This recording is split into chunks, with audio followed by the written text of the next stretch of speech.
we come from? Which is life pursuing? Life likes a shooting star. It may be roaming forever at the end of the universe.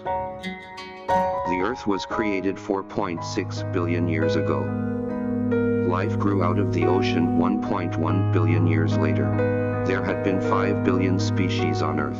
Among them, 99% of species were extinct in about 0.9 billion years due to the absence of atmosphere.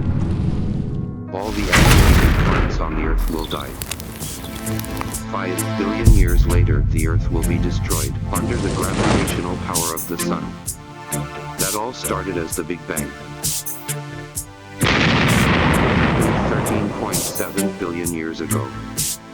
That created plasma soup as quark and gluon. Due to the disequilibrium between particles and antiparticles, energy was released and converted into the God particles. The God particle added weight to other particles. The material of barium finally emerged.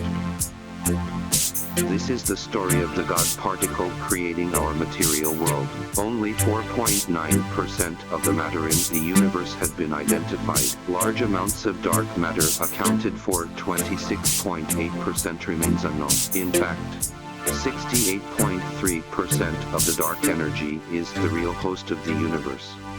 As we had said all along, we came from the emptiness. In another word, we are going to be the emptiness. The material of barium gradually developed into the nebula. They progressively evolved into a star system under the power of gravity. The solar system and the Milky Way sprung up. 5 billion years later, with the explosion of the solar power, the Sun expands 200 times into a red star. The Earth will be destroyed by the Sun. 22 billion years later, hydrogen fusion accelerates in the red giant stars. They will collapse into the white dwarfs after 6 trillion years. The Sun will shrink to the size of the Earth. 12 trillion years later, 97% of the stars in the Milky Way will eventually evolve into the white dwarfs. Most of the stars in the universe will be in their final state.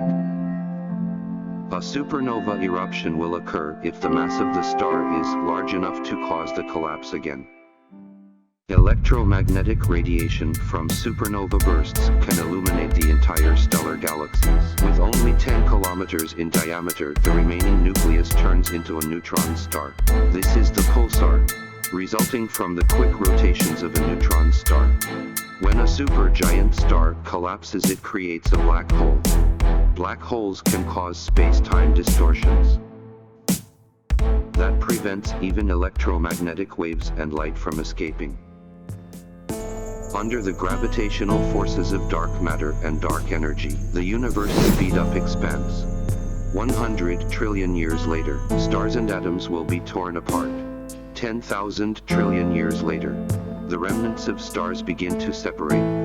10,000 trillion years later, all the protons in the universe have decayed, only dark holes remain. The energy of the black holes progressively diminished due to the outwards radiation of particles torn from antiparticles. 10 to the power of 100 years later, the barium matter outside of the black holes decay into photons and leptons.